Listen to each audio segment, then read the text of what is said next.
పాకిస్తాన్ మరోసారి కాల్పుల విరమణ ఒప్పందాన్ని ఉల్లంఘించింది. నిన్నటి దాడులను మరవక ముందే సరిహద్దుల్లో మళ్లీ కాల్పులకు తెగబడింది. ఎల్ఓసి వెంబడి పెద్ద ఎత్తున ఫైరింగ్ జరుగుతోంది. భారీ శబ్దాలతో కాల్పులు జరుగుతుండటంతో ఏం జరుగుతుందో అన్న టెన్షన్ నెలకొంది. యూరి, పూంచ్, నౌగాం, కుప్వారాలో పాక్ దాడులను భారత బలగాలు సమర్థవంతంగా తిప్పికొడనున్నాయి. జమ్మూ, సాంబా, పఠాన్కోట్లో పాకిస్తాన్ డ్రోన్లను ఎక్కడికక్కడ కూల్చివేస్తున్నాయి. ఈ నేపథ్యంలో సరిహద్దుల్లో మరోసారి సైరన్లు మోగాయి. యూరి సెక్టార్, కార్గిల్లో బ్లాక్అవుట్ను ప్రకటించారు. పంజాబ్, హర్యానా, రాజస్థాన్లోని సరిహద్దు నగరాల్లో విద్యుత్ సరఫరాను నిలిపివేశారు. జమ్మూ కాశ్మీర్, పంజాబ్, హర్యానా, రాజస్థాన్ సరిహద్దుల్లో హై అలర్ట్ కొనసాగుతోంది.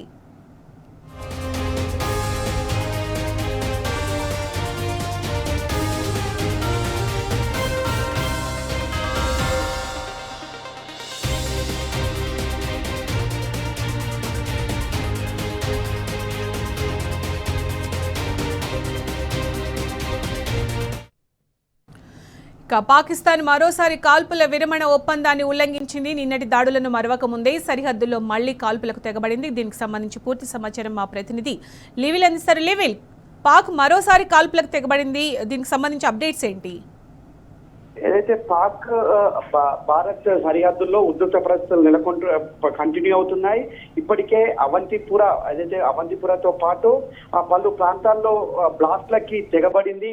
పాక్ ఏదైతే బ్లాస్ట్కి సంబంధించిన కాల్పుల ఉల్లంఘన కూడా పాల్పడిందని చెప్పుకోవచ్చు. ఇటు సౌత్ కాశ్మీర్ పైన డ్రోన్స్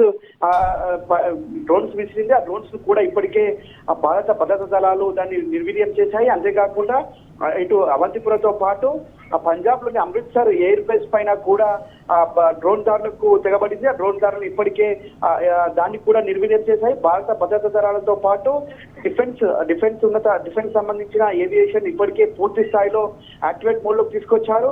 శ్రీనగర్ లో ఇప్పటికే పాక్ డ్రోన్లు విచ్చుకుపడుతున్న నేపథ్యంలో బ్లాక్అవుట్ ప్రకటించారు. అక్కడ సైరన్ మోగించారు. ఆయా ప్రాంతాల్లో కూడా పూర్తిగా సన్నద్ధతంగా ఉన్నారు. అక్కడ ఉన్న భారత పౌరులందరినీ కూడా ఇళ్లలోనే ఉండాలని చెప్పేసి కూడా ఇప్పటికే ఆదేశాలు జారీ చేశారు. మొత్తానికి ఇటు సౌత్ కాశ్మీర్ తో పాటు అవంతిపుర, పఠాన్కోట్, ఇటు ఏదైతే ఇతర ఎయిర్ బేస్ల పైన కూడా ప్రధానంగా దాడి చేసేందుకు పాక్ కుట్రలు పడుతుంది. అందుకు అనుగుణంగానే ఎప్పటికప్పుడు తిప్పి కొడుతుంది. ఈ నేపథ్యంలోనే నరేంద్ర మోడీతో కొద్దిసేపటి క్రితమే విదేశాంగ వ్యవహారాల మంత్రి జయశంకర్ తో పాటు విదేశాంగ secretary Vikram Misri, NSA national security advisor Ajit Doval సమావేశమయ్యారు. ఈ రాత్రి మరిన్ని కాల్పుల ఉల్లంఘనకు తెగించేందుకు పాకిస్తాన్ సిద్ధమైనట్టు తెలుస్తుంది. ఈ నేపథ్యంలోనే పూర్తి స్థాయిలో సన్నద్ధ ఉండాలని చెప్పేసి కూడా పూర్తిగా ఎప్పటికప్పుడు ప్రత్యక్షంగా బలగాలను అలర్ట్ చేస్తుంది. శ్రీనగర్ తో పాటు ఇతర రాజస్థాన్, జమ్మూ కాశ్మీర్, పంజాబ్, ఇటు గుజరాత్ వంటి రాష్ట్రాలకు సంబంధించి భద్రతను ఎప్పటికప్పుడు పర్యవేక్షిస్తుంది. అక్కడ భద్రతా దళాలను ఎప్పటికప్పుడు అలర్ట్ చేసిన పరిస్థితి కనిపిస్తుంది. ఇవాళ చాలా పెద్ద ఎత్తున ఇవాళ భారత్ పై అటాక్ చేసే అవకాశం ఉన్న నేపథ్యంలో భద్రతా దళాలను, త్రివిధ దళాలను ఎప్పటికప్పుడు యాక్టివ్ చేస్తూ రాడార్ వ్యవస్థను కూడా ఎప్పటికప్పుడు క్లోజ్ గా మానిటరింగ్ చేస్తున్న పరిస్థితి కనిపిస్తుంది. ఏదైతే దీన్ని పూర్తిగా పాక్ సంబంధించిన డ్రోన్లు ఎయిర్ ఫోర్స్ బేస్ల పైన ప్రధానంగా టార్గెట్ గా చేస్తూ దాడులకు తెగబడుతున్న నేపథ్యంలో అక్కడ ప్రత్యేకంగా కూడా నిఘా పెంచారు. ఇప్పటికే ఆ డ్రోన్స్ వ్యవస్థను పూర్తిగా నిర్వీర్యం చేస్తున్నారు. దీనికి సంబంధించి అనేక సందర్భాల్లో కూడా పాకిస్తాన్ డ్రోన్ వ్యవస్థ ఎయిర్ బేస్ల పైనే ప్రధానంగా దుస్సారించింది. వారన్నింటినీ కూడా ఎప్పటికప్పుడు తిప్పికొట్టిన పరిస్థితి ప్రధానంగా కనిపిస్తుంది. అయితే ఈ అర్ధరాత్రి వరకు కూడా పీఎం నరేంద్ర మోడీ ప్రత్యేకంగా దీనిపైన సమీక్ష సమావేశాలు నిర్వహిస్తున్నారు. అక్కడ జరుగుతున్న దాడుల అన్నింటినీ కూడా ఎప్పటికప్పుడు ప్రతిఘటిస్తూ ముందుకెళ్లాల్సిన అవసరం ఉందని కూడా చెప్పారు. ఏదైతే కేంద్ర భద్రతా దళాలతో పాటు ప్రధానంగా త్రివిధ దళాల అధిపతులు కూడా ఇప్పటికే అనేక సందర్భాల్లో అటు రక్షణ శాఖ మంత్రితో ప్రధానంగా భేటీ అయ్యారు. రక్షణ శాఖ మంత్రికి పూర్తి వివరాలను వెల్లడించారు. జమ్మూ కాశ్మీర్ లో ఒమర్ అబ్దుల్లా కూడా ప్రత్యేకంగా సమావేశం ఏర్పాటు చేశారు. కొద్దిసేపు క్రితమే డీజీతో పాటు ఇతర ఉన్నతాధికారులతో ప్రత్యేకంగా సమావేశం ఏర్పాటు చేశారు. జమ్మూ కాశ్మీర్ సంబంధించిన పూర్తిగా ఎవరు కూడా ఇళ్ల నుంచి బయటకు రావద్దని చెప్పేసి కూడా ఇప్పటికే ఆదేశాలు జారీ చేశారు. ఇప్పటికే అక్కడ బ్లాక్అవుట్ కూడా ప్రకటించారు. అవంతిపురతో పాటు ఇటు శ్రీనగర్ ఎయిర్పోర్ట్లను కూడా పూర్తిగా పాక్ భద్రతా దళాల నుంచి పరిస్థితిని తిప్పికొట్టేందుకు భారత భద్రతా దళాలు ఎప్పటికప్పుడు మానిటరింగ్ చేస్తున్నాయి. రాడార్ వ్యవస్థను పూర్తిగా యాక్టివేట్ మోడ్ లోకి తీసుకొచ్చాయి. ఎలాంటి అంటే ప్రధానంగా అమృత్సర్ కు సంబంధించిన ఎయిర్పోర్ట్ పై దాడి నేపథ్యంలో ఎలాంటి క్యాజువల్స్ అంటే ఎవరు కూడా చనిపోలేదని చెప్పేసి కూడా చెప్తున్నారు. అయితే అక్కడ కొంత విధ్వంసం చేసేందుకు పాక్ కుట్రలు పడినప్పటికీ భారత భద్రతా దళాలు ఎప్పటికప్పుడు ప్రత్యేకంగా పర్యవేక్షణతో డ్రోన్లన్నింటినీ పూర్తి చేసినట్టు తెలుస్తుంది. అయితే వాళ్ళంతా కూడా ఎయిర్ ఫోర్స్ బేస్లతో పాటు రాడార్ వ్యవస్థ పైన పూర్తిగా ఇదంతా కూడా పాటిస్తున్నట్టు తెలుస్తుంది. అందుకు అనుగుణంగా ఎప్పటికప్పుడు బ్లాక్ అవుట్స్ ప్రకటిస్తూ అక్కడ సైరన్ మోతలు మోగిస్తూ ఇటు సాధారణ పౌరులను కూడా ఎప్పటికప్పుడు అలర్ట్ చేస్తున్నారు. అయితే ఇండియా కూడా పెద్ద ఎత్తున డిఫెన్స్ కి సంబంధించిన డ్రోన్స్ కావచ్చు, డిఫెన్స్ సంబంధించిన వ్యవస్థను పెద్ద ఎత్తున డిప్లాయ్ చేయాలని చెప్పేసి కూడా కొంతసేపటి క్రితమే ఆదేశాలు కూడా జారీ చేస్తున్నట్టు తెలుస్తుంది. ఇటు ఎల్ఓసి సరిహద్దుల్లో కూడా భారత పౌరులను అందరినీ కూడా సురక్షిత ప్రాంతాలకు తరలించారు.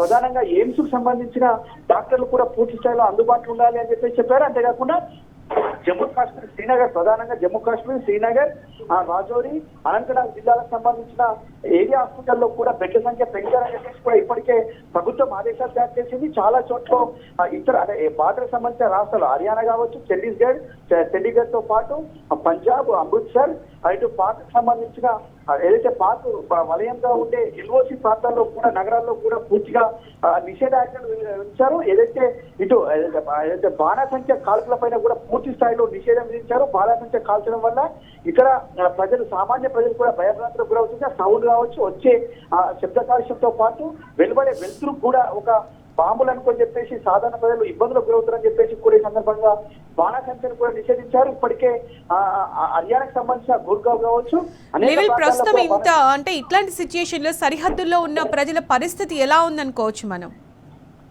సరిహద్దుల్లో ఉన్న ప్రజలంతా కూడా ఒకటే చెప్తున్నారు, ఎట్టి పరిస్థితుల్లోనైనా పాకిస్తాన్ ఉగ్రవాదులను అంతం చేయడానికి మా వంతు సహకారం అందిస్తాం. ఖచ్చితంగా పాకిస్తాన్ ఉగ్ర స్థావరాలను పూర్తి స్థాయిలో నిషేధించాలి, అంటే పూర్తి స్థాయిలో విధ్వంసం చేసే వరకు కూడా మేము భారత భద్రతా దళాలకు మేము ఖచ్చితంగా సంపూర్ణంగా మద్దతిస్తాం. మా ప్రాణాలను తీసుకోవడానికి మేము సిద్ధంగా ఉన్నామని చెప్పేసి కూడా కొంతమంది చెప్తే, కొంతమంది బిక్కుమనుకుంటూ బలుస్తున్న పరిస్థితి కనిపిస్తుంది. ఇటు అవంతిపురలో వరుసగానే బాంబుల మూత మోగుతున్నట్లు కూడా తెలుస్తుంది. దీనికి అనుగుణంగా ఎప్పటికప్పుడు ఇండియా భద్రతా దళాలు కూడా, భారత భద్రతా దళాలు కూడా దాన్ని పూర్తిగా తిప్పికొట్టబడి, అంటే పూర్తిగా బార్డర్ ఎల్ఓసి ఏరియాలో ఉండే నగరాలన్నీ కూడా చాలా భయాందోళనతో గురవుతున్నారు. వారంతా కూడా ఈ చిన్న సౌండ్ అయినా కూడా పెద్ద ఎత్తున భయానికి లోనవుతున్న పరిస్థితి కనిపిస్తుంది. వారు భయభ్రాంతులకు గురి కాకుండా, వారు ఎలాంటి ఆందోళన చెందకుండానే బ్లాక్అవుట్స్ కావచ్చు, సైరన్ మోతలు కావచ్చు, ఇతర డ్రిల్స్, మాక్ డ్రిల్స్ కూడా చేసిన పరిస్థితి అయితే మనం ప్రధానంగా చూసుకోవచ్చు. అందుకు అనుగుణంగా ఎప్పటికప్పుడు పూర్తి స్థాయిలో సన్నద్ధమైనమని చెప్పేసి భారత ప్రభుత్వం చెప్తుంది. అంతేకాకుండా ఫేక్ వార్తలకు సంబంధించి ఫేక్ వార్తలు కూడా చాలా స్ప్రెడ్ చేస్తున్నారు. పాకిస్తాన్ సంబంధించిన పౌరులు కావచ్చు, పాకిస్తాన్ సంబంధించిన ఉగ్రవాద స్థావరాల నుంచి వారి అనుచరులు కావచ్చు, వీటికి కూడా ఎప్పటికప్పుడు తిప్పికొడుతున్నారు. ఫేక్ వార్తల విషయంలో కూడా భారత ప్రభుత్వం ఎప్పటికప్పుడు క్లోజ్ గా మానిటరింగ్ చేస్తుంది. ఫేక్ వార్తల విషయంలో ఖచ్చితంగా ప్రజలను చైతన్యవంతులు చేయాలని చెప్పేసి కూడా ఫేక్ వార్తలు వచ్చిన వెంబడే దాన్ని ఖండిస్తూ ఇది ఫేక్ వార్త, దీన్ని నమ్మకండి అని చెప్పేసి కూడా ఒక మెసేజ్ ఇస్తుంది. అంటే పూర్తిగా భారత ప్రభుత్వం, భారత భద్రతా దళాలు పూర్తిగా సన్నద్ధమయ్యాయి. ఇప్పటికే పాక్ సంబంధించిన ఏదైతే డ్రోన్స్ కావచ్చు, మిజైల్స్ ను ఎప్పటికప్పుడు రాడార్ వ్యవస్థతో కుప్పకూల్చిన పరిస్థితి కనిపిస్తుంది. ఇప్పటికే S-400 ను పూర్తి స్థాయిలో యాక్టివ్ మోడ్ లో తీసుకొచ్చారు. అంతేకాకుండా IFF ఏదైతే ఇతర సంబంధించిన అన్ని అంశాలను కూడా క్షుణ్ణంగా పరిశీలిస్తున్నారు. ఇటు అన్ని ఆయా రాష్ట్రాల సరిహద్దు రాష్ట్రాల ముఖ్యమంత్రులు కావచ్చు, సరిహద్దు రాష్ట్రాల ఉన్నతాధికారులు కూడా ఇప్పటికే పూర్తి స్థాయిలో అక్కడ ఎప్పటికప్పుడు సమీక్షలు చేస్తూ భద్రతను పర్యవేక్షిస్తున్నారు. ఇప్పటికే ఆయా రాష్ట్రాలకు సంబంధించిన ఉన్నతాధికారుల సెలవులు కూడా రద్దు చేశారు. BSF తో పాటు CASF కూడా పూర్తి స్థాయిలో వాడుకుంటామని చెప్పేసి ఇప్పటికే హోంమంత్రి అమిత్ షా చెప్పారు. అంతేకాకుండా ఇతర రిటైర్డ్ అయిన ఆర్మీ అధికారుల సేవలు కూడా వినియోగించుకోవాలని చెప్పేసి కూడా మోడీ ఆర్మీ చీఫ్ చెప్పినట్టు కూడా తెలుస్తుంది. ఈ నేపథ్యంలో ప్రతి ఒక్కరికి కూడా ఎలాంటి అవసరం ఉన్నా భారత్ ఎదుర్కోవడానికి సిద్ధంగా ఉంది. పాకిస్తాన్ సంబంధించిన భద్రతా దళాలు కావచ్చు, పాకిస్తాన్ ఉగ్రవాదం సంబంధించి కవ్వింపు చేయడం తిప్పికొట్టేందుకు మేము సిద్ధంగా ఉన్నట్టు కూడా భారత భద్రతా దళాలు చెప్తున్నాయి. అందుకు అనుగుణంగానే కొద్దిసేపు క్రితమే ప్రధానమంత్రి నరేంద్ర మోడీతో, అజిత్ దోవల్తో పాటు కేంద్ర విదేశాంగ వ్యవహారాల మంత్రి, ఇటు కేంద్ర విదేశాంగ సెక్రటరీ విక్రమ్ మిశ్రీ కూడా సమావేశమయ్యారు. ఈ సమావేశం తర్వాత కీలకమైన డిసిషన్ అయితే తీసుకునే అవకాశం స్పష్టంగా కనిపిస్తుంది. అంతేకాకుండా ఇటు ఫైనాన్స్ సంబంధించి కూడా పార్టీని ఇరుకునబెట్టేందుకు భారత్ అనేక అనేక విషయాల్లో ముందుకెళ్తుంది. ఇప్పటికే వాళ్ళకి సంబంధించిన రికార్డులు కూడా ఐక్యరాజ్యంతో పాటు FEF కి సంబంధించి కూడా ముందుకెళ్తున్న పరిస్థితి ఉంటుంది. మొత్తానికి భారత భద్రతా దళాలు ఎప్పటికప్పుడు మానిటరింగ్ చేస్తూ భారత భద్రతా దళాలను తిప్పికొడుతున్న పరిస్థితి కనిపిస్తుంది.